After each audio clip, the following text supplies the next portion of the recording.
I'm just trying to find the name of the book. Hi everyone, welcome to ST Skills. This is a weekly system design session. Um, so we normally have one of the topic discussions in 1 week and the mock interviews in alternate week. So this week we have the basics of system design covered by Ankur, and yeah, at the end, like we'll have some open forum, like for informal chat as well as like um discussion, like if Ankur is done early. So yeah, if you have any questions, you can please stay on towards the end and ask or casually speak up in informal chats. So with this, like Ankur, yeah, you can get started. Yes. So hi. So how many people do we have over here? Uh, done.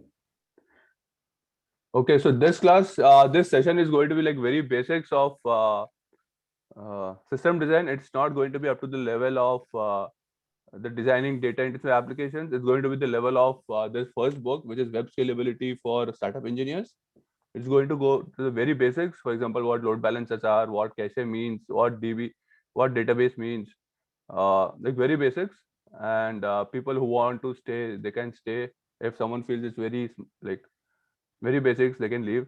I mean, there'll be a recording. Yeah. So basically, this is for people who have like 2-3 years of experience, like me.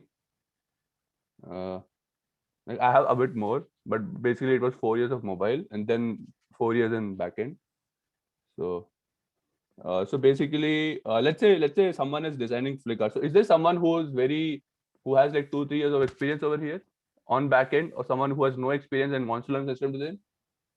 I need some guy who can answer my questions, who can interact.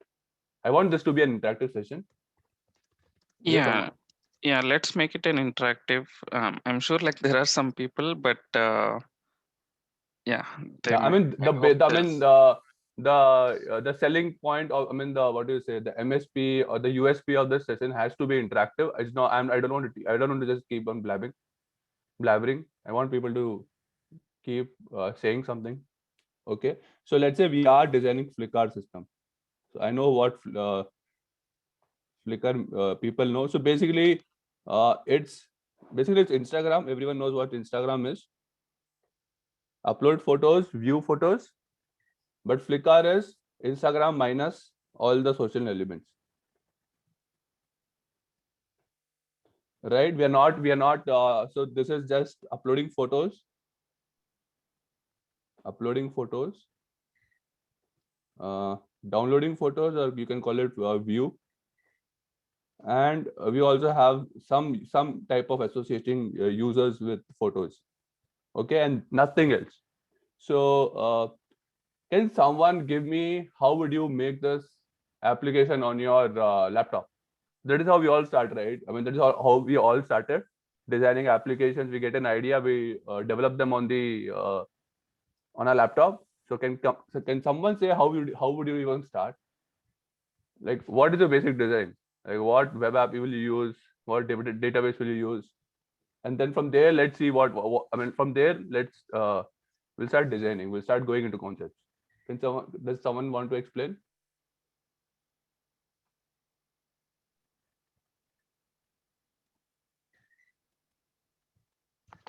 Anyone? No. There's so many people. I think I know Kunal. Kunal, are you? Were you the same guy? Sorry, it's Karan. Were you there in a session before with me? Or are this Uh, yes, I was there in that for the last session that pre-session. we took Algos? Yeah, right. I was there. Okay. So do you want to take a crack at this? Like, how would you design? So were you? I don't think you were there in the Flickr system. Or were you there? Were you Yeah, doing right. design? You No, were there? I was not there. No, I was not there. Okay. So This do is you my want? first system design session.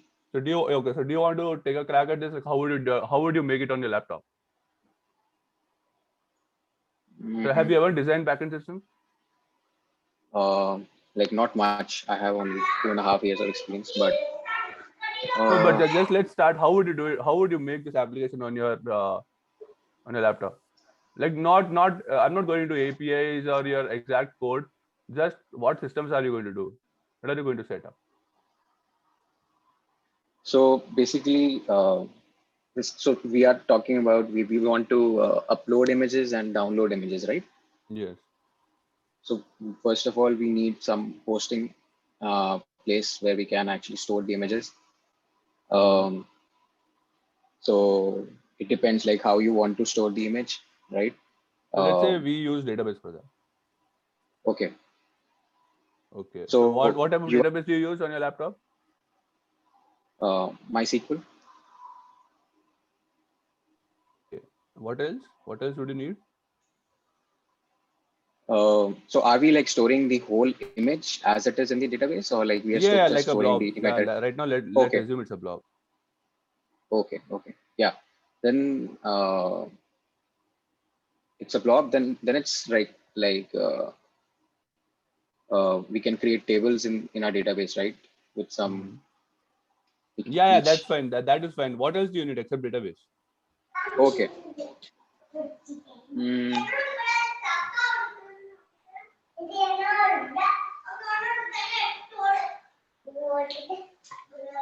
I guess You that's need it. you need a service, right, to download and upload. You need a web server, or let's call it an app server. So is that fine, Karan? Yeah, right. So what type of web server or app server do you use? Apache. I mean, no, but how do you? So Apache is a web server. What type of app server do you use? Like for Ruby on Rails, or is it a Flask application or a Django application or a Golang application? What type of framework do you use to build your I app server? used Java Spring Boot. Okay. So do you want to mention the difference, Ankur, or like do you want Between to defer the web server and discussion? app server? Yeah. Yeah. So this is a question that actually came before in the last session also when I took system design. So basically your so let's say you have a, how do I say? So web servers are, for example, Apache. There's also Nginx, and basically these two are like these are like simple web servers or servers that that came before. I mean that can be used to host your HTML websites, your CSS websites, your CSS files, your JavaScript files, right? And they can you can huh? Say again. Okay. So when you have a laptop, right? So let's say for your Ubuntu machine, you open up your port. Let's say you open up your 80 port, right? And you have your Apache server which is running. So the request first goes to your Apache server, right? And your Apache server cannot, I mean, in the initial days, there was Apache and Nginx. There was no app servers. So first, the request used to go to the Apache servers, and then you used to take the URL. So they used to be like configuration files on Nginx. They used to read the conf file, and then based on the conf file and the route, they used to see what HTML, CSS file they wanted to return back, right? So this was mostly static content. Okay, there's a blog website. I mean, or there's let's say you want to show there's a restaurant and it wants a static website and which has only address. That's all, nothing else, and some articles, right? So you can use an Apache website because you don't have anything like blogging or posting, right? So this is you can use just as Apache server. But in Web 2.0, everything started becoming dynamic. For example, Facebook, you have to post, you have to return a post, you want to see the news feed. So and every time you go to the website, the content changes, right? So your Apache web server was not enough, right? So you started creating, you wanted many different services, right? So this app servers came into the picture. So for example, you can have a, let's say now Python is very good in machine learning. So let's say you want to create a service that only does recommendation system, right? So you can have a service which is using Flask web server, and you can have it hosted on let's say 3000 port or 5000. Similarly, you can have a Ruby on Rails server also running only for authentication, right? You can have this running on 3001, right? So what will happen is your request comes in, it goes to your Apache server. Apache server uses its configuration file to figure out, okay, what type of request has come in. Is it for uploading a post or is it for logging in? So based on the request, it forwards it to the correct port. And these app server, these are also servers which are not exactly Apache server, but these are also threads, basic servers or applications which are running and which are listening for request, right, at some port. So there'll be a 3000 service running here. There'll be a service running on 3001, 3002. So Apache server will forward the request to your web app servers. That's the difference. And these app servers, they're like dynamic. They have Ruby on Rails, or you can use Java, whatever, like JSP or servlets, and you can have logic embedded into them. You write your code so that so request comes in, you get the request, you manipulate whatever you want to do, you return back a response, it goes to the Apache web server and it returns it back to the client. So that is the difference between the web server and the app server. So I think just a correction or like additional thing. I think these days web servers are capable of all dynamic, like accepting all the HTTP requests. I think the difference that I'm aware, like app servers can do additional is handling the transaction management. Like they have the inbuilt transaction managers, which can help if you want to manage like this. You an app server or web server? App server can have that. I mean, like web servers don't have that typically. That Yeah, I mean, so inbuilt Apache transaction Nginx, management. yeah, I mean, Apache or Nginx, they are like bare bones servers. Just for handling. They can also act as load balancers. Yes, yeah. Yeah, I mean, you can have in your configuration file, you can set up that, okay, it can say that, okay, I have 10 servers and I want to give one server as twice the weight as others. So most of the requests that are forwarded, they'll be routed to one request, one server rather than the other. So it'll balance those. Right? But Apache, you cannot have you cannot have dynamic coding, like dynamic content. I mean, all the logic. For that, you use app servers. Like all this. So these are called, you use scripting languages like Ruby, Java, Python, you have PHP, right? Yes. Is that clear? So yeah, someone wanted to say something? No, go ahead, Ankur. Yeah. So Karan, right? I was talking to Karan. Or was it Kunal? Okay, Karan. So we use a database and we use a web server. Okay. So let's call it a web server. Let's not go into what is it. It's an app server or a web server. Let's call it's a server. Okay. So let's say this is your machine or your laptop, and it has the Ubuntu image that it's running on our operating system. You have your server here, right? This is your server and this is your database. Okay, Karan? Yes, makes sense. Right. So that is how we did, right? So if Right. I'm working on an application, like I got an idea of something. So this is how I did. I'm on my laptop. I created a web server. Web server's Ruby on Rails, and I had a Postgres database. Right. And for everyone, so this database, this is actually its own server. It's a Postgres server, right? So when Karan said before, it's he used MySQL. So it's a MySQL server which is running on a port. So you have Ubuntu machine which is hosting two things at one port. Let's say 8080. You have your app server running, which is your web server, and there'll be a different port. For example, for Postgres, I think it is 5032, 5432. Yeah, I think it's 5432. So your Postgres server is running on 5432 port. Is it clear? So let's say you have a Ruby on Rails server which is running on 3000, and you'll have a Postgres server which is running on 5432. Right? So now your web server, the request comes to your 3000 port. It wants to access the database. It creates a connection URL, connection to your database using, I think in Java there's JDBC driver, and that you use to connect to this database. It returns back some response back to the server. Is this, are people understanding this? That it's a database server. When you say that it's a database, it doesn't mean it's just a simple static file. It's a server who takes in the request. Is that clear? So these basically both are servers. Karan, is that understood? Yes, Ankur. Okay, so okay, now tell me,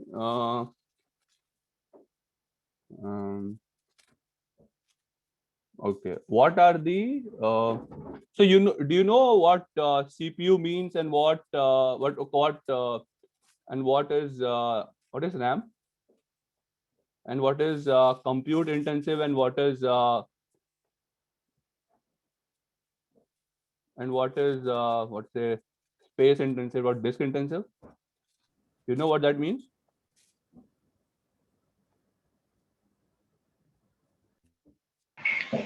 It should be memory intensive, right? Yes, RAM. okay, memory intensive.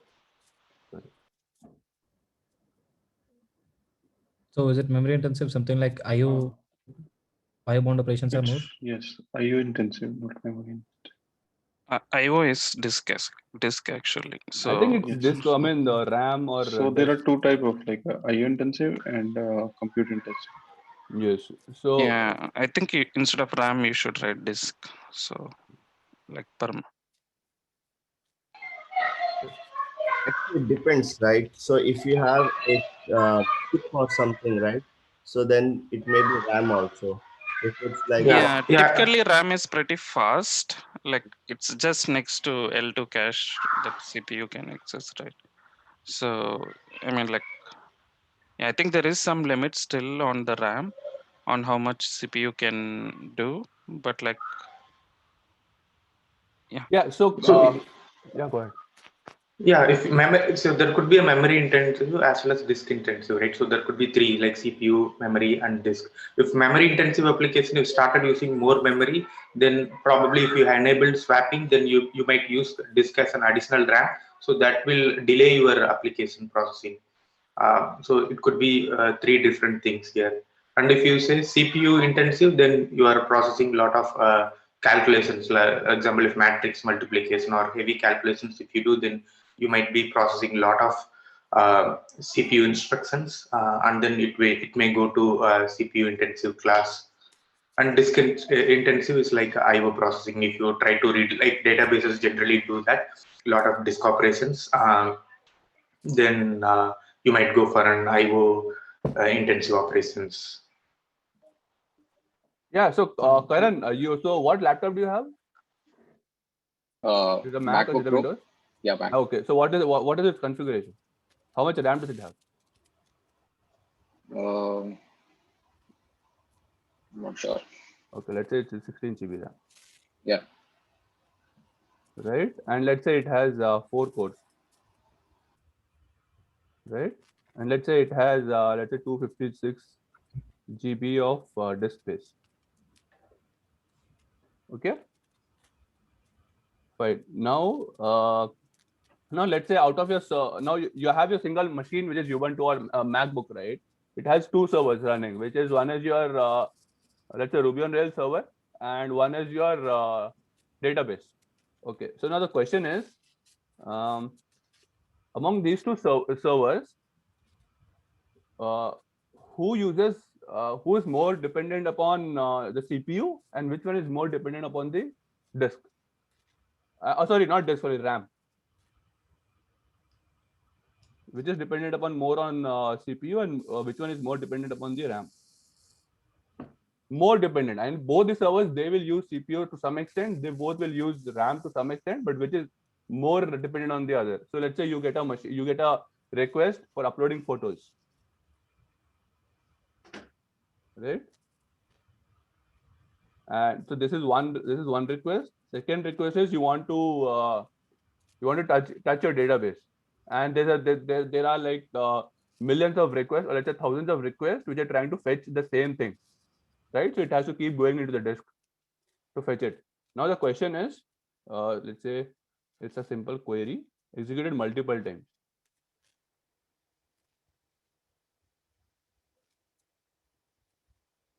Now, out of your Ruby on Rails server and your database, which is CPU and which is dependent on more on CPU, and which is more dependent on more RAM?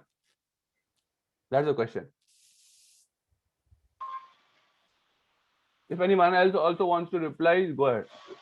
Yeah, uploading will be more CPU intensive because you need to do a lot of write operations, and reading would be No, but write also goes into what?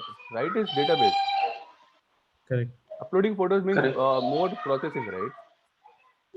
So you want someone who calculates. So you take. So basically, the uploading photos, you get the image. You need to do some processing, right? So it's not only one image. You want to convert it into 4 different types of images. So that way, so processing. So this is uploading photos in the sense it is processing something. Then in that case, uploading photo become both IO and compute intensive. No. So I'm not talking about IO. I'm talking about just two things: CPU and RAM. I'm not talking about disk yet. So you Okay. said your web server is requires more of CPU. What I'm saying is, if you are creating multiple photos, like multiple resolution and thumbnails, so to transform the algorithm would run on CPU, it will consume more CPU. But since these would be done on the data which is in memory, so RAM will be also required. Both will be required. Okay. CPU, both will be required. Okay, and what about okay? So let's say this also needs RAM. And what about your database? Is it more CPU dependent? I mean, does it more CPU to process, or does it want more of RAM? When does the database use a RAM? And does it use a RAM? For buffering, like don't need to store it immediately to the disk, right? So it can use that as cache and store it as a buffer. Okay, what else? So let's say you are getting a query executed multiple times. So I know you guys know what cache means, right? You store your results into your cache, right? But that is something that is something like a Redis, or you store it on your web server.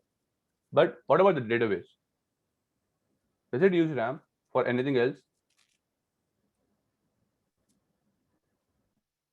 So basically your database has its own cache inbuilt.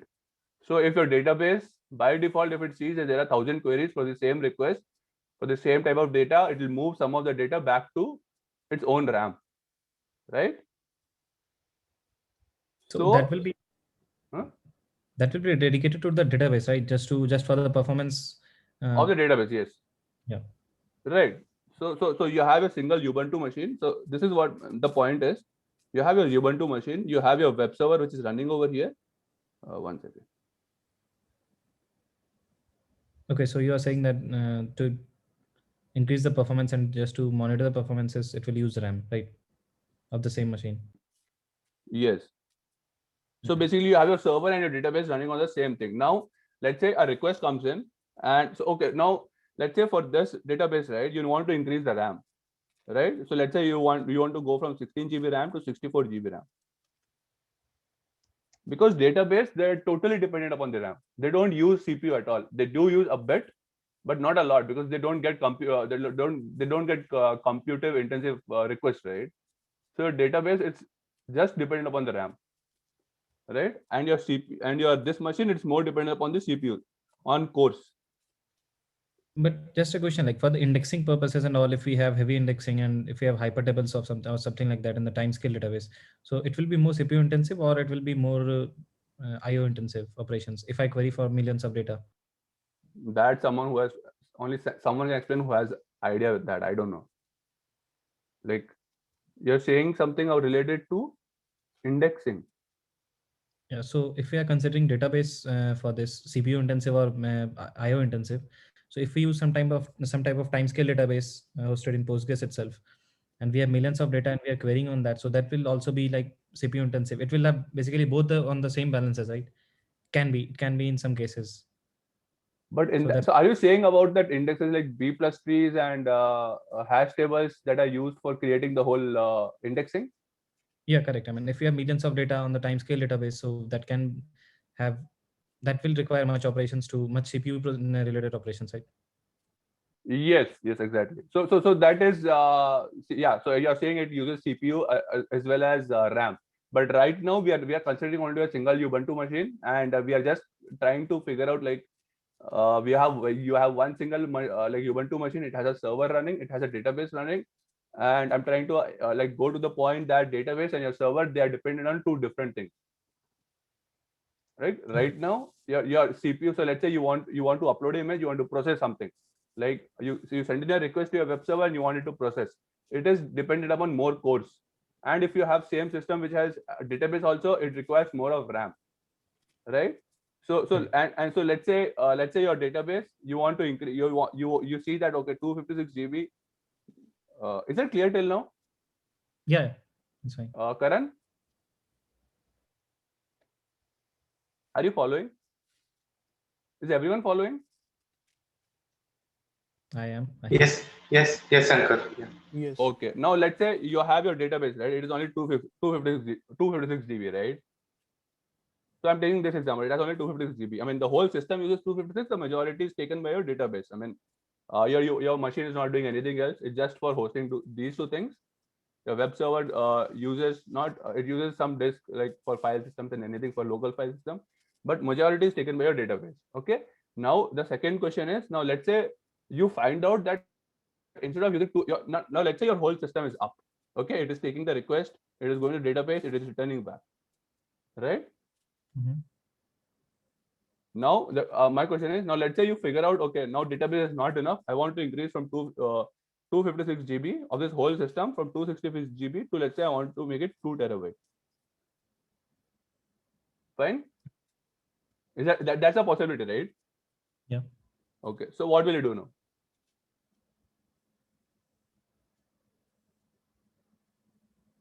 So basically you'll have to shut off your database, right? I mean, yeah. You'll have to shut off your database. You'll have to basically shut off the whole system, right? If we are working on some local computer, so that yeah. I mean, you'll have to upgrade your system. You'll have to convert from 256 GB to 2 terabyte, right? And what you do is you just increase. I mean, you increase the disk space of the whole system, right? So in that case, your server and your database, they both are shut off. So now both are switched off. Let's say for 5 minutes or something. Now it's gone, right? Now whatever request comes in, there's no one to handle your request. Am I right? So Right. basically, when you're doing when you were making the Flickr system or uploading in the downloading photos, there were some requirements which I actually didn't start with. One is you want to make it available always. Available in the sense you want your system to be always available, like for 24 hours or 7 days, right? 24/7, right? And you also want to make it, this is like reliable. So you have your durable. So I think durable means your disk is always there. I mean, whatever photo you upload, it's always present over there, right? And I think what is reliable? Reliable means if you upload a photo today, you want the system to return the same photo, not a different photo. I think that's what reliable means. I mean, you can trust the system to do the right thing. Is that right, guys? Yeah, it's about like ensuring it always like system works correctly. So yes. So so my point is, so now let's say you wanted to increase from 256 GB to 2 terabyte RAM, or let's say you wanted to see you were seeing that there's a lot of requests coming in, and you wanted to increase the number of cores from 2 to, let's say, 8 cores, right? You're upgrading from MacBook Pro to you want to get an iMac Pro, right? So your system is all shut down maybe for 1 or 2 days. For whatever local things you do, you have to buy, you have to purchase. So for 2 days, there's no system, right? So it's like your whole system is down, and that is not what we want, right? So what happened over here? What happened over here? So let's say you have the server from 2 cores, or let's say your database, it was having 256, you went to 2 terabyte, right? And now let's say there's a person who wants to see only the home page of the system, like home page. It doesn't even want to get to the disk, right? Let's say someone is accessing Facebook homepage, right? It's all static website. Okay, don't consider it as Facebook. Let's say it's a simple website. Let's say my personal, my biography, right? I've just in my HTML, I just coded my HTML. Okay, now, okay, so this is one of the things that my whole system does, right? Now, when I'm upgrading my system, when I start my system, if a request comes in for homepage, I cannot still access it, right? I mean, homepage is also gone, because to upgrade my database, or to upgrade my whole system from 256 to 2 terabyte, even my server went down. Now my server cannot do anything. It's like it's shut off. No one can configure a homepage, but you want your users to still be able to do that homepage, right? So it's like you are just to fix one thing, your whole system goes down. Is that clear to everyone? What is happening? Like you have your server and you have your database. Your server can return your homepage, right? So your server talks to the database. It maybe does it to retrieve images or to whatever, to figure out the something. Okay, but to upgrade the whole system, your even server went down, and that is something that you don't want to do, right? You still want to have something, right? So is that understood? What is happening here? Okay, so that's the first point. To upgrade to upgrade the whole system, to upgrade the whole laptop, your server and your database, they both are going down. Now you cannot do anything. Your server is also down. You cannot even serve your home page. Okay. Now, second point. Let's say your database, right?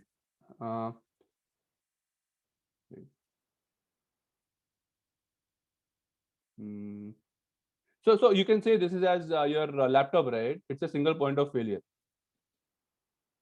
Or if your Ubuntu machine crashes, your whole system is down, right? So you can say your laptop is your single point of failure now, right? And the other thing I want to make is, let's say, now I told you, right? Now server is requires more of computing. It's more computing intensive, and your database requires more of RAM, right?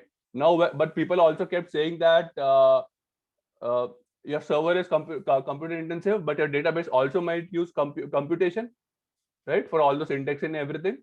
So it's like your server and database, they are in constant fight with each other. There might be a case, not always, but there might be a case in which your database is stealing off all the cores. Or there might be a case in which your server is using RAM to store to use cache, but then it is and it has only 16 GB RAM, right? Let's say there is a request to upload a photo, and that photo is like very huge, right? So as someone said, the photo for some time it will store in the RAM of the web server, right? And let's say that image is so huge that someone and it's a very high resolution. So let's say it is of 14 GB RAM, 14 GB or something. Let's say it has, like, someone is uploading 50 photos, right? So it takes up your whole RAM. Now your database is going to be super slow. So your server and database, they are working against each other now. Is it clear where I'm going with this? Yes, I want some answer. Yes. If I'm not if I'm not going correctly, you guys need to correct me also. Okay. Okay. So Karan, tell me. So do you see what the problem over here is? So your server and your database, they are a constant fight of each other, right? Correct. So are you getting the point where I'm trying to go? So basically, your database are constantly fight with each other. So now, what would be your next step?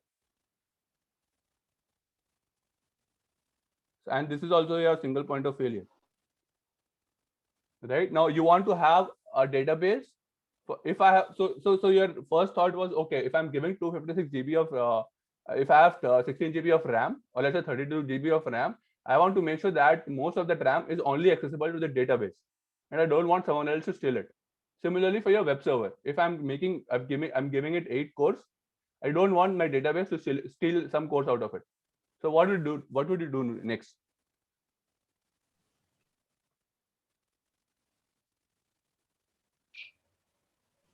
So Can we allocate some particular course to database and some particular course to web server? Is that something you can do? I think database is also something. Some databases are configurable on the course. I think, or else running some virtual on the no. Yeah, all good. Yeah, I mean, these are the things. Okay, you can do that, but the point where I'm trying to go is, now since the server and database are so dependent upon each other, now the number one principle of your software engineering is you try to decouple them, right? Okay, you created your own Docker machine, you put your you created a Docker and you put the server on that, you put the Docker, you put the server on that. That is what you said, right?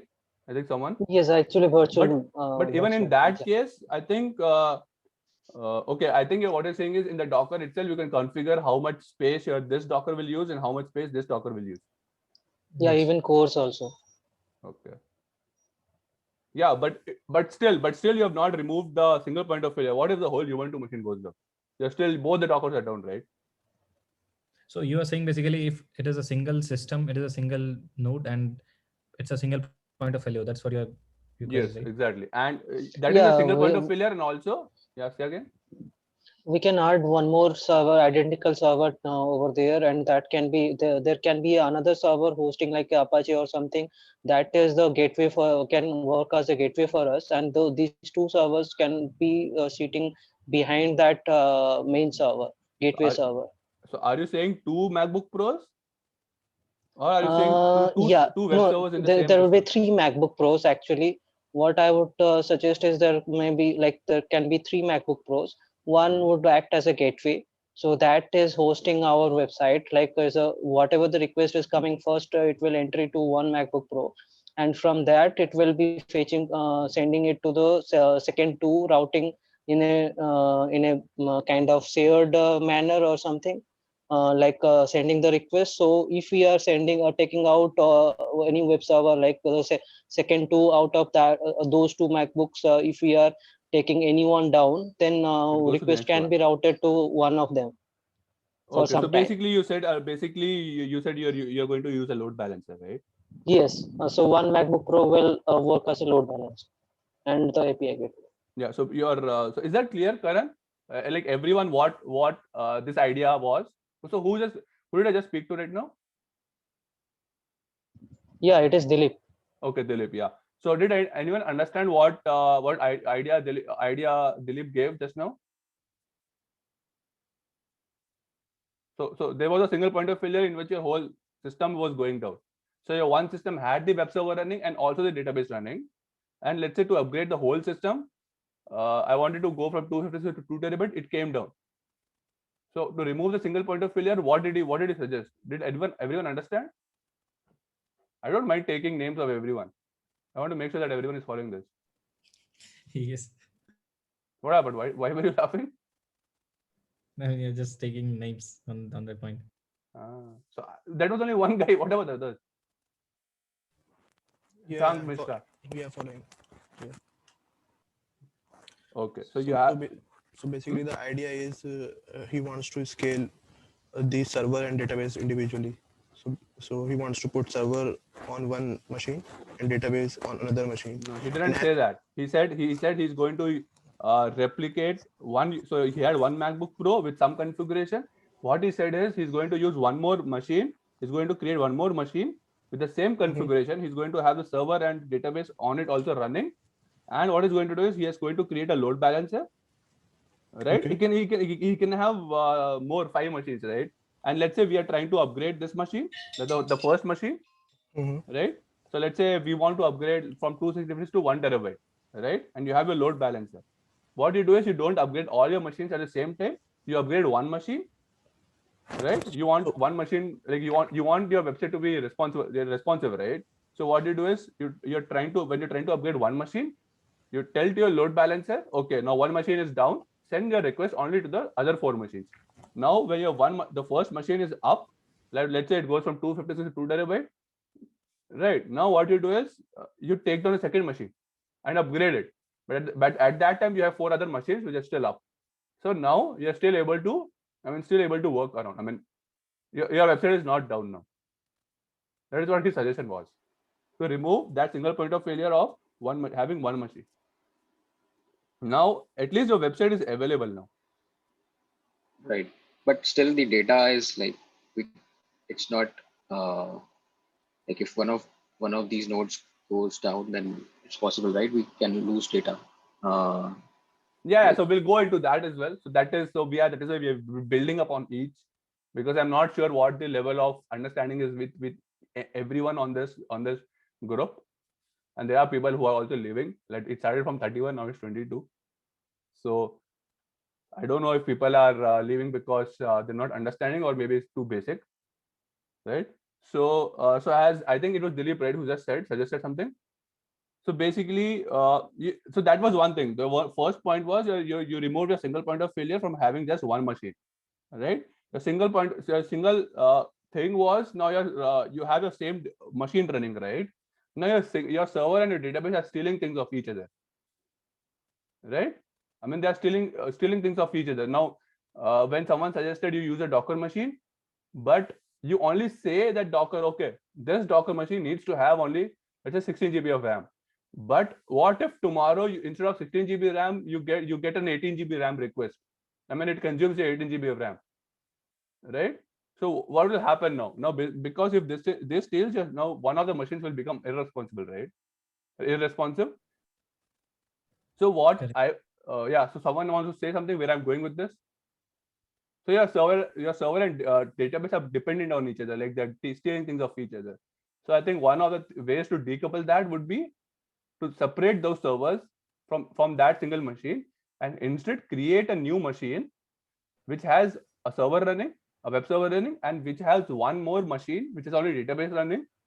And you can configure each of your servers depending upon the system that is running on that. So for example, let's say you have a server, Ubuntu machine, which is dedicated to a database, right? Now you know that your database requires a lot of disk, it requires a lot of RAM, right? But it doesn't require a lot of CPU.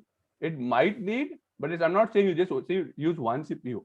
You can use maybe 5 cores or something, right? And let's say you have one more system which has your server, right? It also uses CPU, it uses RAM, it also needs some disk space, right, to store. But you don't need, but maybe you know that you're since uploading photos and you need to create process your photos, maybe you give it 20 cores. This is way ahead, but still you can do away with 1 core and maybe you give it 5 cores. Because we started from a single laptop and you're not having so many requests that everyone wants to use a website right now. So now your database and your server, they're independent of each other. And let's say you at some point of time, you're finding out that it's not a database which is lagging, but it's a server. All you need to do is you need to upgrade your server only. So that is how we are decoupling now. Now your server is not dependent upon database, and database is not dependent upon what is happening with your server. Is that understood? Guys, Karan? Yes, Ankur. Makes sense. Yeah. So basically you had your load balancer over here, right? All you did was you place your server over here. You have a server, you have server, you have server. All you did was you separated out the database.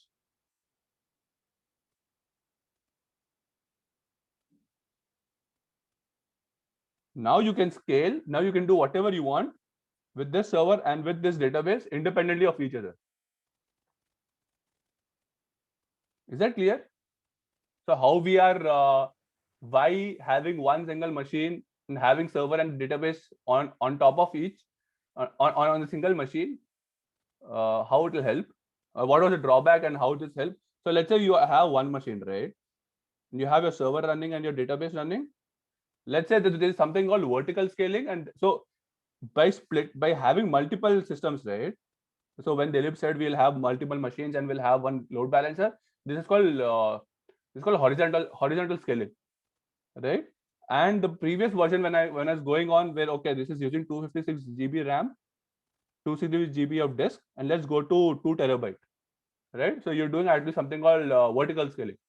You're increasing the power of your machine, right? You can even go from, you can stop this machine from 2 cores, you can give it 20 cores. You can still do that. But so there is vertical scaling. But how, there are 2 points here. When you're scaling, you have to switch off your machine. Okay, so that's not good because you are switching off your machine. Okay, then you came up with load balancer, right? Okay, now if you are optimizing, like increasing, stopping one and upgrading it, what happens? Fine. Now your servers are not, you're still providing the request back, right? But how much high will you go? There's a limit on how much RAM you can put on your machine and how many cores you can buy. There's a limit. After that, it'll keep getting expensive, like very expensive. Right, so that is vertical scaling. And by using horizontal scaling, like by adding more machines, like machines, you get the same power as vertical scaling, but now it is much more cheaper now. Am I clear to everyone what is happening?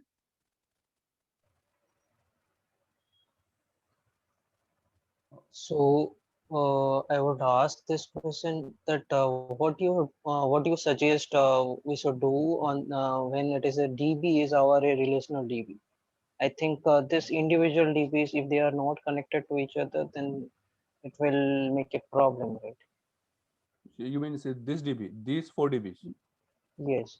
Yeah. So basically that, yeah, so we need to get into that as well. So basically, so what Dilip is suggesting is, now let's say you get a request. Let's say you have client 1, which is which uploads a photo. Let's say he uploaded cat.png, or let's say he uploaded his own photo. Okay, so let's say there are 4 DBs, DB1, DB2, DB3, DB4, right? Or so the thing that was happening is, let's say he uploaded his own photo, or let's say he was a cat. His photo got uploaded into DB1, right? Now let's say next request, he again requested he wanted to see his own photo, right? Now let's say during this it went to server 1, and server 1 put the photo into DB1. Now the next request, now let's say your server 1 and DB1, they are both trying to upgrade, or your server 1 is not responsive. Now let's say, or by using I think random, round robin scheduling, the request goes to your server 4, it goes to DB4, right? So this time it's not going to return photo, right? Because the photo that was there, the photo is 100% on database 1, it's not in database 4. So this time it's not going to say its photo, right? Is that clear? So what we do is, instead of having the 4 different databases, we one option is to make this load balancer. We have 4 servers: server 1, server 2, server 3, server 4, and they all are using only one database, one central database.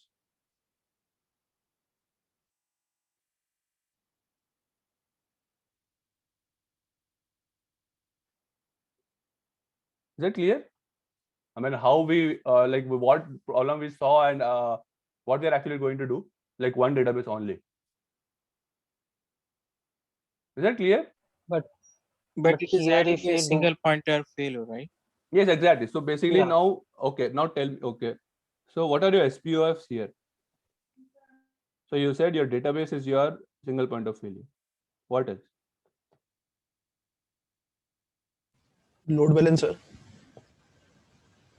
The load balancer, that's also one, right? So that's a single point of failure too. Yes, right. So let's go with load balancer, because database is its own different topic. So how would you handle load balancer? So obviously, if a load balancer is down, so as I told you before, load balancer is nothing but a server which is running Apache or an Nginx. I mean, if it is a software load balancer, there are hardware also, but let's not go into them. It is the same, but let's say it's a Apache load balancer, right? And it's a server that can go down, right? So how would you handle that? Replicate that. I mean, the database as well as the load balancer. No, I'm not going into database, like load balancer. Load balancer is your server. So if we replicate it, I mean, one more load balancer if we have. Yes. So basically, we have two types of load balancers. One is active, and you have active passive. right? So active passive is basically you'll have 2 load balancers, or let's say you have 3 load balancers. I mean, what if your 3 load balancers go down, or like, so you can have like n number of load balancers. So among them, there'll be only one which is active. So all the requests are going to your active load balancer, and then your active load balancer is handling all the n web servers, right? And you have one passive which is just sitting there idly, and just sending requests to your first load balancer and is checking the health of the load balancer. That is all it is doing, the passive load balancer. So as soon as if it sees during a ping that your active load balancer is no more down, then your passive becomes active, and then all requests will start going to the active one. And let's say your this active load balancer was servicing some request, like some connections, and if it is down, those connections, right, then they go over to the passive load balancer, and this becomes active. And then while this is servicing everything, there are no passive, right? Or there might be passive, but if there are no passive, then we also try to make sure that this comes up.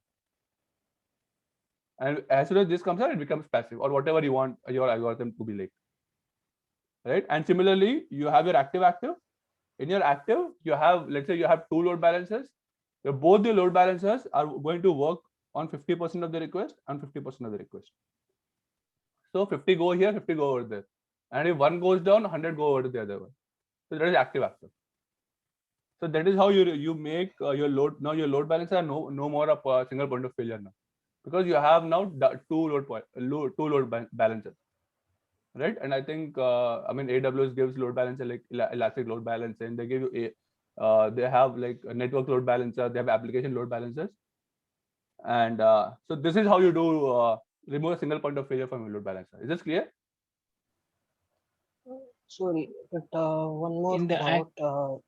In this also, if the load balancer server goes down, like the hardware server, what there is no option, right? We're not left with any options, right? Which server? The hardware?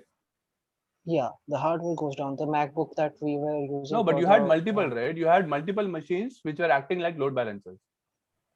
Okay, so you mean to say that load balancers also we can configure the Nginx or Apache to connect with each other and form a wave network that one can be worked as a master or something like that. Yes, I mean basically So you have different systems. I mean you have one Ubuntu machine which is acting as one load balancer, and you have one more Ubuntu machine, like a different machine which is acting as a load balancer. And then they are handling everything. So this has Nginx running on this. This also has Nginx running on this. And how is the IP connected? Like because we are hosting our website over a static IP, right? So I'm not getting no idea. Someone else has to answer this one. Deep. Yeah, sorry. It may be deep on that, but okay. So someone else has to answer this. I don't know what question you are like how to answer that. Yeah, so I read somewhere about virtual IP. So now that we have multiple load balancers, so when a client connects to our website, first it will ask DNS to get the IP of the like our server, our one of the load balancers. But we have multiple load balancers, so I think there's some concept of virtual IP. I'm not. Yeah, I think there's also something called DNS load balancing. So basically, that load balancer will be called based on which region your request has come from. I think that was also one option. Yeah, that kind of thing I did once on the Cloudflare or somewhere, like because because we have these CDN servers, right? So we make it CDNs very regional to the request, so that the images or anything that goes directly with the different resolutions to the customer, to the machine. So that is a regional basis thing. But what I'm saying is, if we are not going to cloud yet, so we are thinking of a situation where we are adopting this our own setup, a normal hardware setup. I think when you use load balancers, I think Cisco gives a load balancer, and if you want to try to buy 2 load balancers from them, I think they give you a solution for that as well. Like how do you combine those two load balancers to work together. Maybe they give a documentation, but I don't know, like these are like too complicated. Like basically right now what everyone does is goes to AWS, they buy multiple load balancers, and you can configure that 50% goes here, 50% goes there, and you can also configure your load balancer as to make it GeoDNS, like pick the load balancer based on the request from where, I think that latency is the least, so something like that. AWS solves many problems. So if we are thinking of an on-prem setup, then that is something like I have no idea. Like I didn't. So like to the insight, one question is like whether it uses any IP, any protocol in between that load balancer to get that IP resolution solved by default. Like what kind of the Cisco provide the solution? Does anyone know the answer for this question?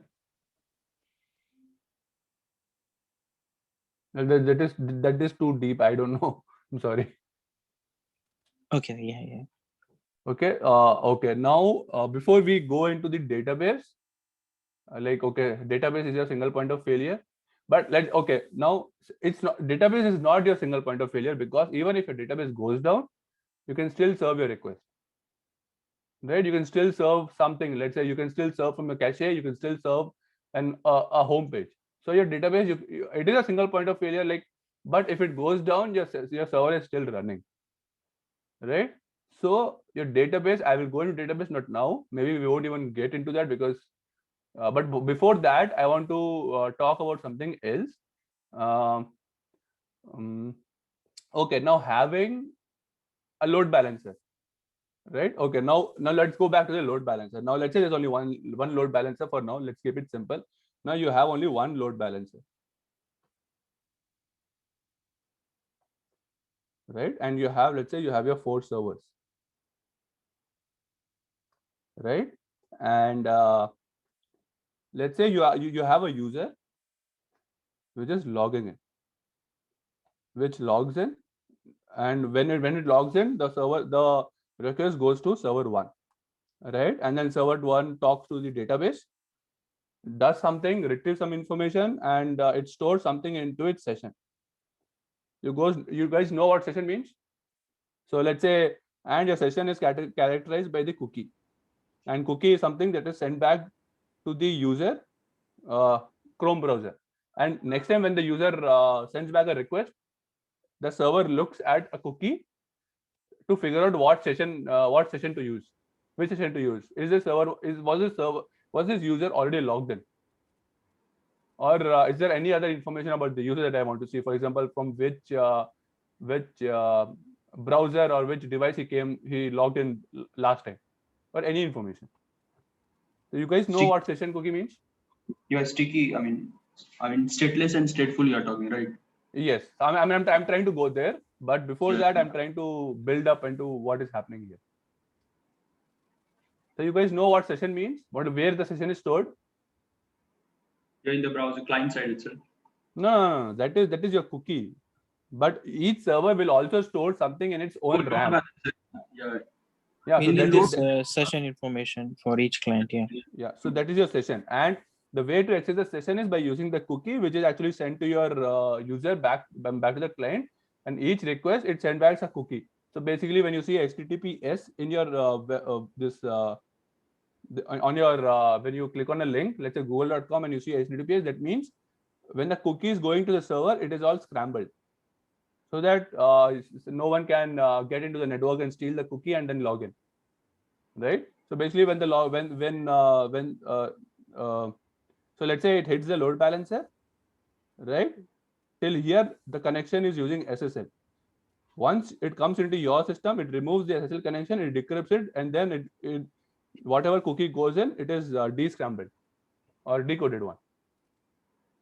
So that session ID is stored in the load balancer only, right? Like where will it delegate? No, it's stored on the. Right now it is stored only on the server right now. So server 1 stores 1, server 2 also is storing, 3 also storing. No, session is stored on the server. But then let's say a request came which went to the server 1, right? Next time again the same request comes, then how will that load balancer know to which server it needs to delegate that request to? Exactly. So is this point like the problem that we saw here understood to everyone? Like we had server 1. Yes. There's a session over here which is stored inside. We had a server 2 which has 2 and this has 3. Right? Now if say there's a client 1 who logs into server 1, right? Next time he's going to log in, let's say he logs into S2. Now S2 is not going to have the session. So it has to now log in again now. So let's say this. So for logging in, it has to okay. For logging in, it again has to touch the database. Now my first question is, now let's say okay, now it logs in again. Now let's say the third request comes in, it goes into S3, it doesn't find the session, it again has to log in. Okay. Now why is this bad?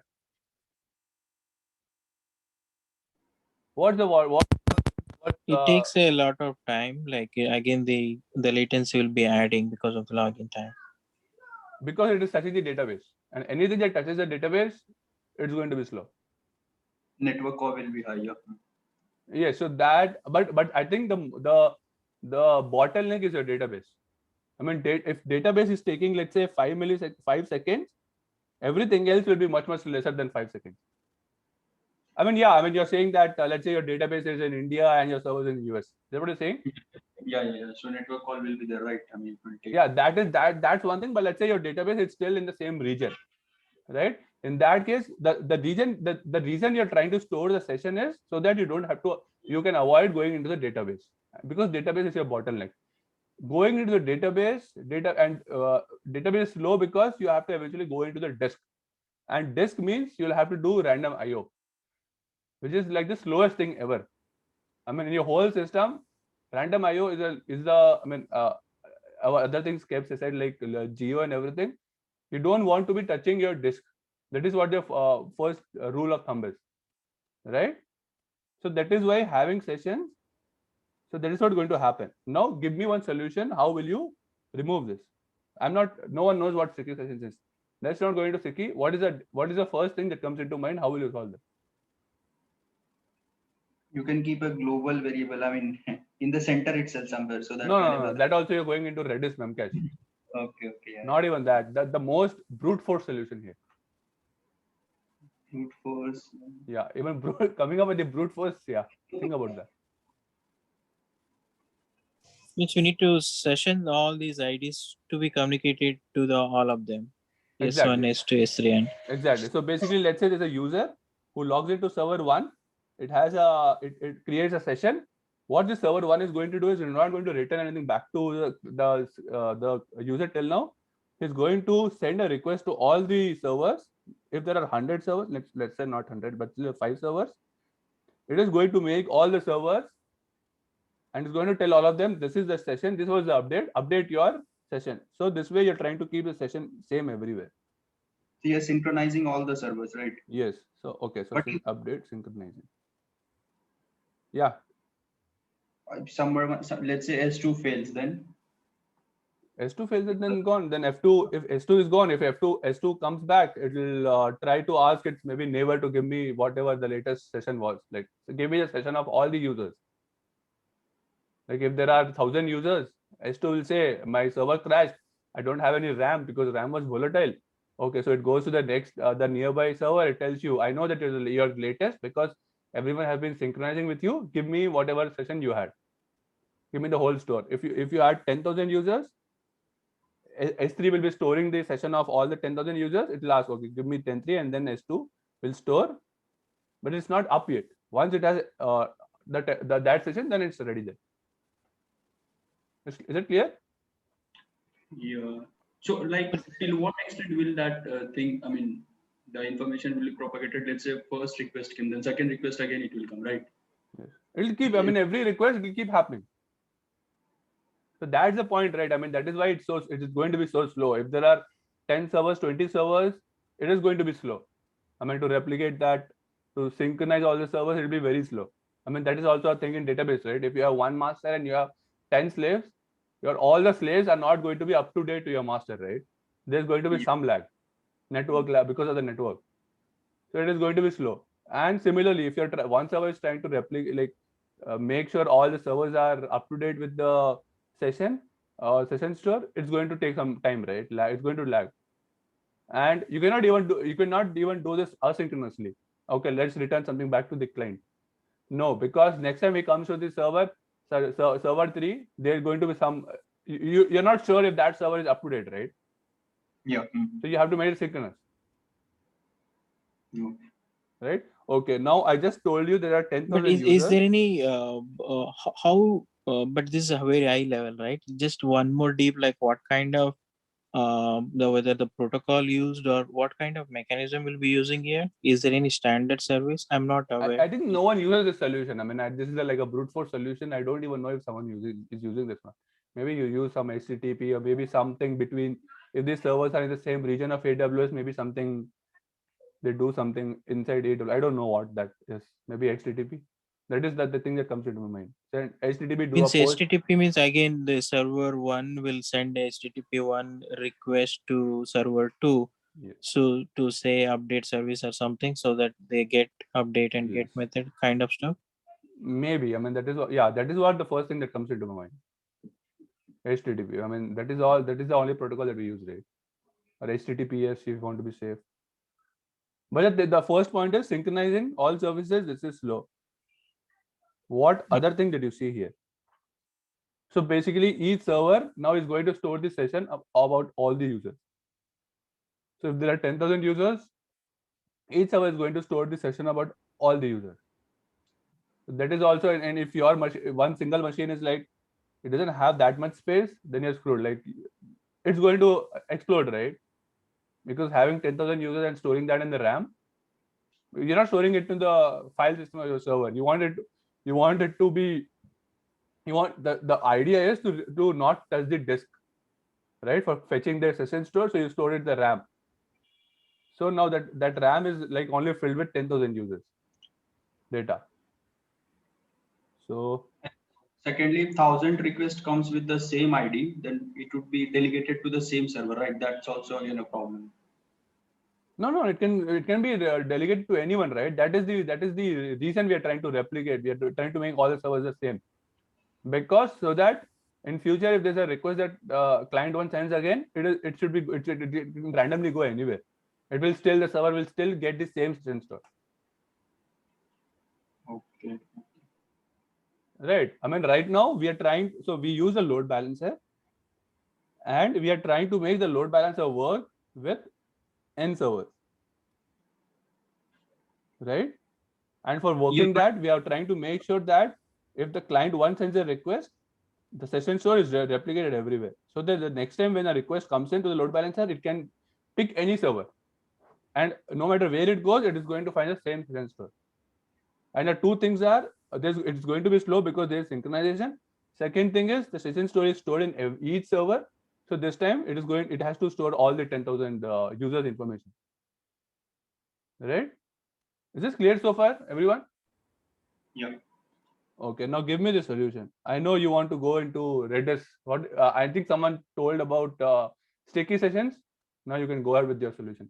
Can that guy explain?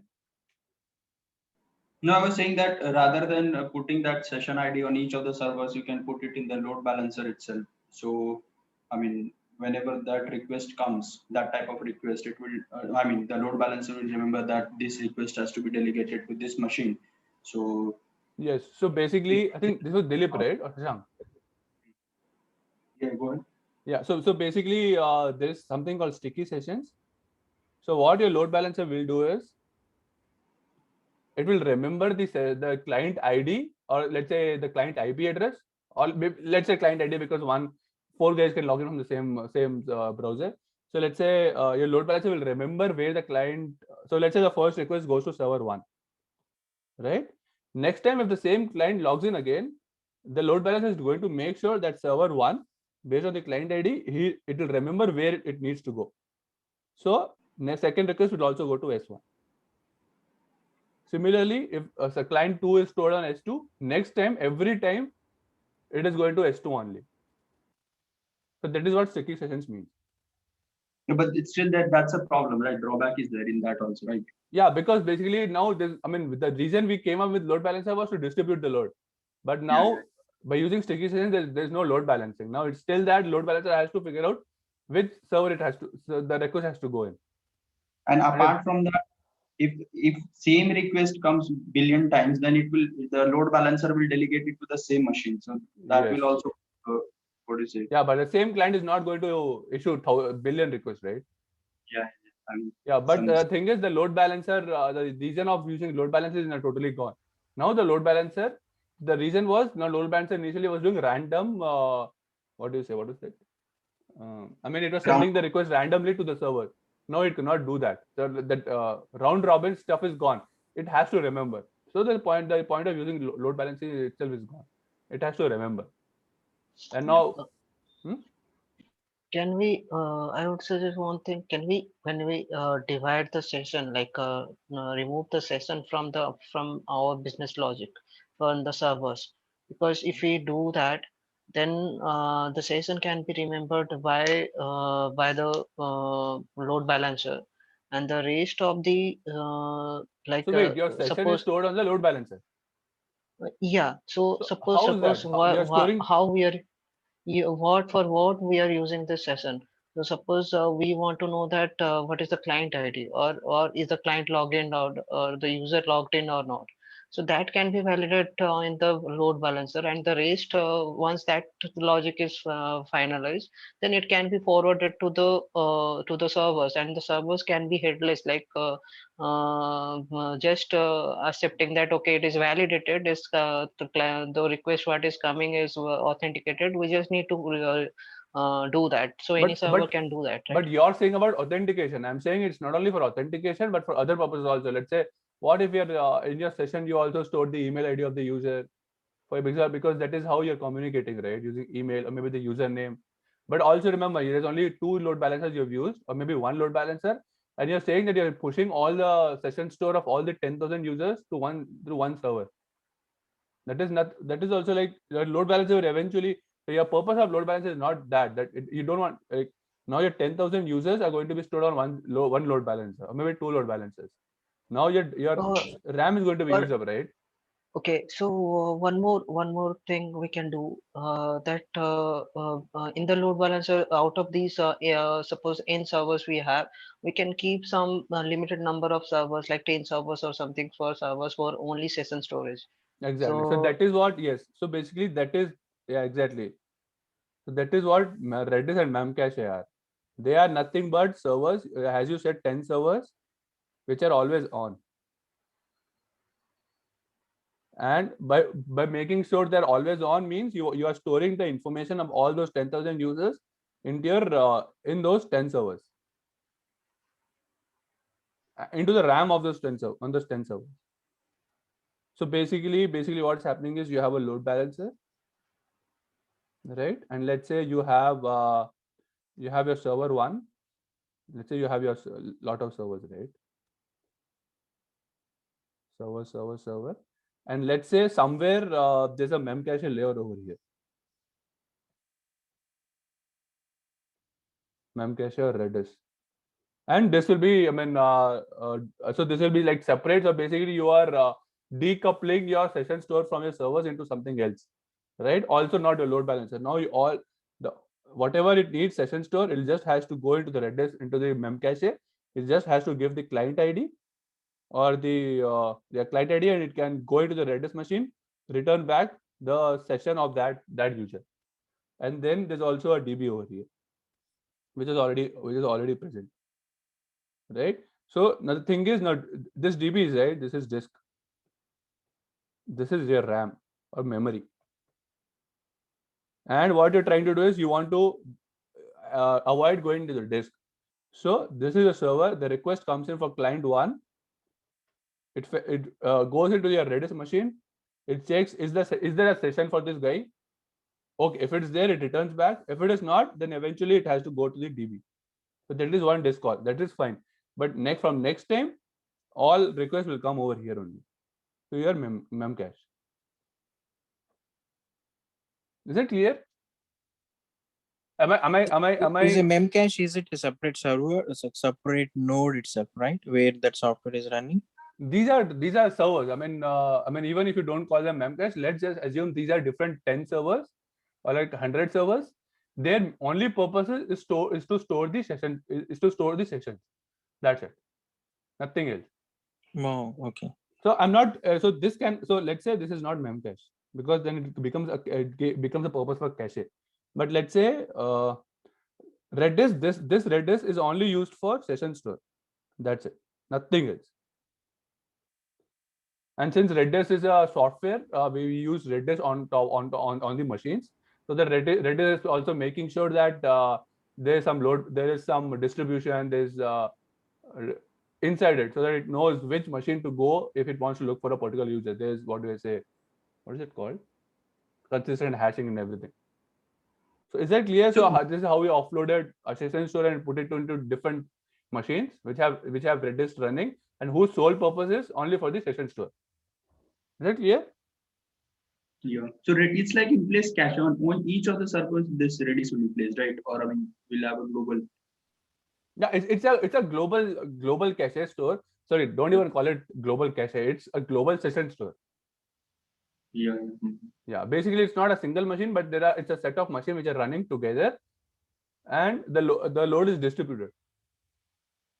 And this you don't even have to call it distributed, because it's just session store, right? The data is not going to be a lot. You can still call it. You can just say you can even say it's a single machine.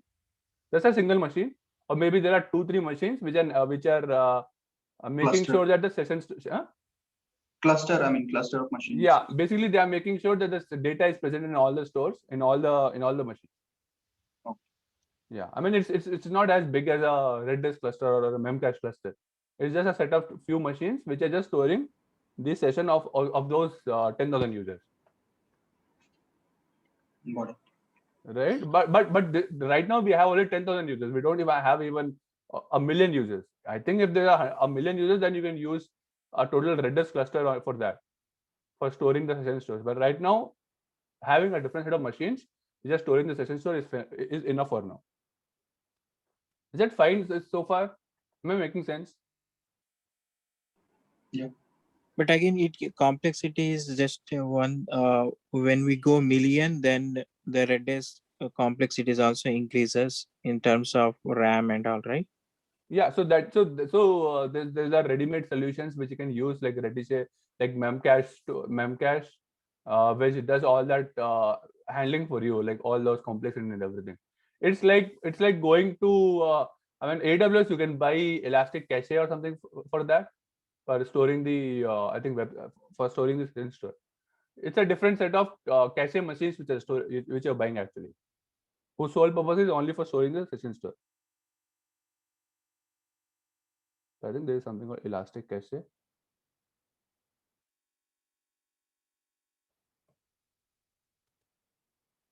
Right. I mean, if you're managing it yourself, obviously, if you're managing everything on your own, everything is very complicated. Like, for example, the first question was one of the questions was how are you doing load balance? If there are 2 load balancers, how are you doing it yourself? It's complicated. If there are 4 servers, how do you do load balancing? If you do it on your own, it's complicated. That's why this cloud came into being, like, okay, let's use AWS. Let's just buy Elastic Cache and put all our RAM. Let's use a session store on this one. So you have a different system that is running for handling your session store. Should I move on? Is there any other doubt?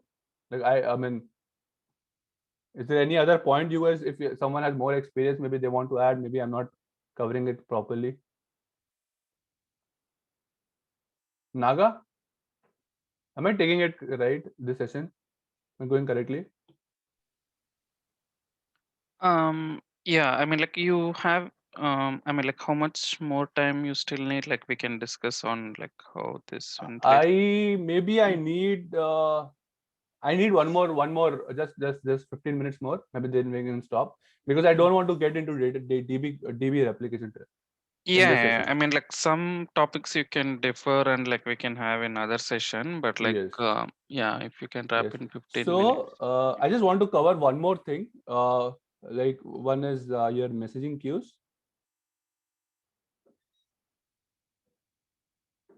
and your workers, right? So basically, these are your servers, right? And these servers, they were actually doing all the processing for us. Let's say there's a single image for, let's say, cat.png, right? Now your clients, they can be on a laptop or on an iPhone, or someone might be using a small Nokia phone, right? So the idea is to get one image and create 4 different images, do that processing and store it on your database or somewhere, right? So you can see that each request that comes in for upload, it has to do 4 more. It has to do 4 processing. What do you say? Processing work or task, right? And right till now, now your server, or the main purpose for your server should be, we want it to be to take the request. Right now, what it's going to do is it's going to run the 4 processing tasks for each request, right? For each upload, right? And then the server is going to wait for that 4 processing tasks to complete, and then it's going to return back, right? So that this is synchronous. So for all the 4 tasks to complete, the client has to wait till those 4 work is complete, and only then returns back. And when that one request has come in, let's say this is your Apache server, or let's say this is Apache server, and I think each Apache server has a limit on having only 500 connections, right? So let's say there are 500 requests to upload. There are 500 requests to upload, right? So that means there are 2,000 tasks in total, right? So the first thing is, for the 500 first connection, your server has to stall. It has to wait before one of the threads is like free. So that is first. Second is your machine is going to blow up, because now it has to do processing for 2,000 steps, right? And this is synchronous, right?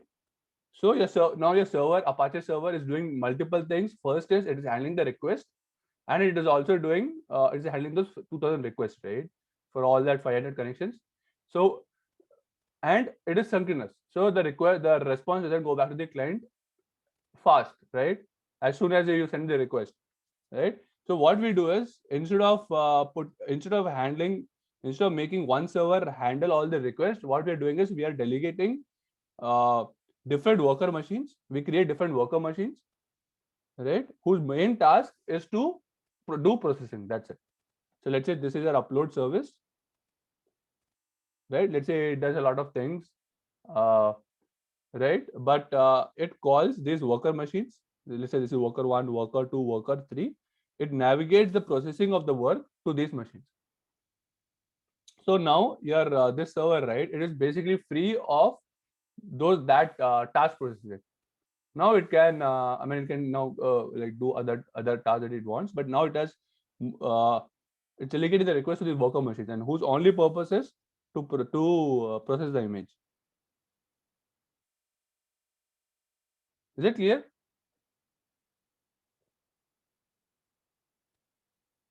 Yeah. Okay. Now I'm trying to go fast also. So now, yeah. Someone saying something? One doubt. These worker machines are different servers, or different worker threads or something like that? Different servers. So you mean to say that some sort of functional, you divided the system to different functionality on the basis of different functionality, and you are running on that. It's kind of microservice kind of thing. These all workers, they do the same task. It's not microservice, it's the same task, which is to process an image. So there are 10 machines which are sitting idly, and whose only task is to wait for the server to send messages and tell that worker machine, okay, this is a message, start processing now. That's the only task of that worker machine, or we can call it image processor. worker. So now we are not waiting for the worker machine to give us the response, or we are just saying that okay, it's just that it's uploaded. It will be. Yeah, I It mean is. so that's a good point. So basically, the first thing was by using worker machines, the first task is gone. Like the first problem is like we are eliminating. Now the single machine is not handling all those processing for all those 500 requests, 500 upload requests. It's not going to do those 2000 tasks. Now it is going to call 4 worker machines and is going to say, okay, worker 1 you do 500, worker 2 you do 500, worker 3 does 500, and this is 500. So basically your server knows which worker machine is free and it sends a request to that. Now your server is basically free now. And it has to wait. So basically once now it's right now it's still synchronous. Basically it sends a request to a worker machine and the worker machine sends back a request, okay, I'm done. Then the server sends back a response to the client, okay, your images uploaded. Okay, so this worker machine is that S1 or like, because I'm saying that you had one level of those are different horizontal. Servers. Yeah, those are servers. These are worker machines. These are different machines. Okay. Like we created different machines, just like we created different machines that will store our session store. We created different set of machines just for image processing. Okay. Right? Yeah. Okay. Okay. Now the thing is, this request is still synchronous. So your server gets a request, it sends it to the worker sends back, and the worker sends back the response. Okay, your image has been uploaded. Okay, but the thing is, it's an image upload, right? I mean, it's not a thing. I mean, you can take the assumption that okay, the client doesn't want the image as soon as possible, right? I mean, it's just he wants to upload and wants to store it somewhere. So you want to make it synchronous, right? So one thing is you just send a request to your worker machine. You tell to your worker, okay, you upload. It tells it to all the 4 worker machines, and immediately your server can respond, okay, uploaded. Don't worry, we'll send you. It will be uploaded. That is a guarantee it's going to give. And if let's say if some worker by default it breaks down, then there are different worker who'll know what broke down. He'll take those requests, process them, and complete the processing. So that is what we are giving to the user, that it's durable. Is that clear? I don't know if you guys are if I'm presenting. Yes. Right. Okay. Now. Okay. So now what? Okay. So I'll just take 2 more minutes, and then I think done. But I think we can go much more deep into this, maybe in the next session or something. So see, this is your server, right? This is only your single server 1.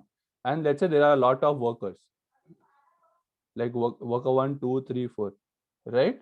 Now see what is now when you're doing system design, right? When you're trying to see when you're trying to design something, just try to see like are these okay? Server 1 is sending messages to these workers, right? Now there's a direct communication between these two, right? And so there is some type of coupling between them. For example, let's say all your worker machines are busy, all are busy, right? Now let's say there's a new request that comes to the server. Now what will your server do? It'll have to wait, right? It cannot return it back to the US client or it has to do something, right? To wait for these worker machines to wait.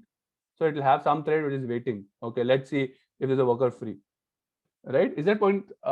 Is that clear? What I'm trying to convey? Yes. Yeah. So basically, all your worker machines are basically busy, right? And your server now it's waiting. So there's no other right. I mean, who's handling this? So server 1 has to wait for a worker machine to be free, and only when it's free it sends a request to that web worker or your image processing worker, right? So your server is not dependent on is waiting for a web worker to be free, right? So there's some what do you say correlation or say dependent on each other. They're waiting for each other. So there's a concept called queues. So you know queues, right? How queues work? So it's a first in first out sort of data structure, right? So the idea is you create a messaging queue. As soon as the server gets a request, it puts into the queue. Right? So let's say there's a message 1, message 2, or image 1, image 2, image 3, image 4, right?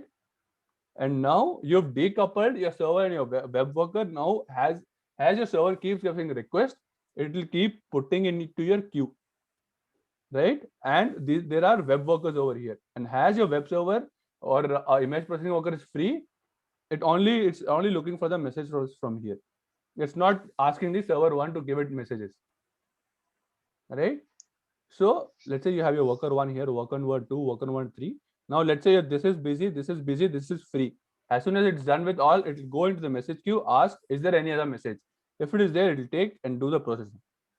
And now by that, if this is free, now this will go here, take the request and start processing. Is that clear? Now your server, Yes, actually you are going through kind of towards the microservice in the bigger architecture. If you expand this architecture, I think this similar to microservice. There is no thing called microservices. You forget what is microservices. We are trying to create so basically we are trying to create services which are independent of each other, which are totally decoupled, and we are trying to make sure that if one goes down, I mean, we are trying to remove single point of failures or too much dependency between the services.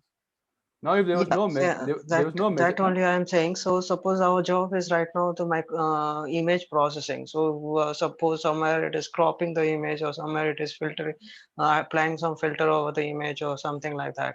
So we can create on the responsibilities of the job. We can create a different workers, and that can also scale up to their limit on the what you say, like we say in the when any AWS or some OCP kind of structure. Yes. When we host it. it. You can say that, So, but I mean, you can say that.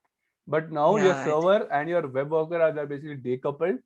Now you can scale your servers accordingly. You can scale your workers accordingly. You can also scale your queue accordingly. Let's say you're having, so basically these queue, right? These are I think they can expand. I mean, they can handle more requests. So let's say you have only 3 workers which are handling 1,500 requests, but your message queue has 3,000 requests, right? So your queue can now expand and store these messages into itself. It'll expand based on that. You can, I think there's something called there's Kafka queues. It's a ready-made solution. You can use Kafka. They will auto scale on their own, and then your web workers will just go here, and whatever messages are there in your web queue, you just pick it out, and then it's done. So now your request and your response, they are totally asynchronous. Now it doesn't matter how many requests your server 1 gets. Its only responsibility is to get those requests. Let's say if there are now let's say it's Thanksgiving or something. Let's say Christmas, people want to upload photos and it's getting a lot of requests. It doesn't have to worry. It just have to take those requests, and its only work is to get those requests and send it to the queue. Right? If there are 4 web servers, all it has to do is each server has to take those requests and send it to the queue. Right? Queue will store those. They can now Kafka will have multiple queues. It doesn't have to have one score. It can, if it is saying that it has many requests, it can create multiple queues.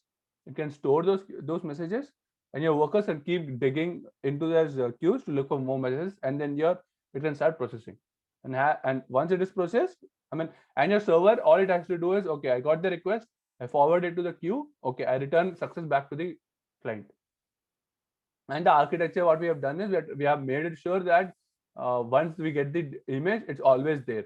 But right now it's not there because the data, we are using only one database. So there's still possibility of failure. And that is something I don't think we have time to go over that today. So I think Naga, is that okay? Done? Yes. So do you plan to cover like in an upcoming session, like we can do this like a week after next, if you like to do that?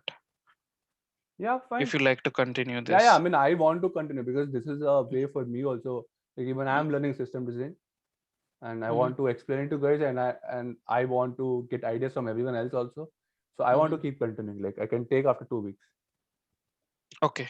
Yeah, that sounds good. I'll also ask What us. And about next next week, I week? think, huh? Next Saturday? Next Saturday, we do have mock interviews. Like it's a system design mock interview. Okay. So we so it's kind of 1 hour system design mock That's going to interview, be at and the same time?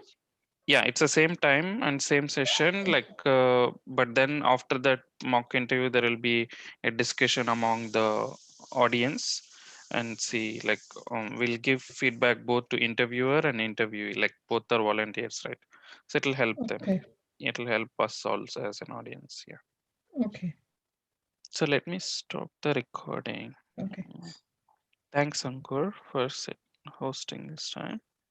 Yeah, no worries.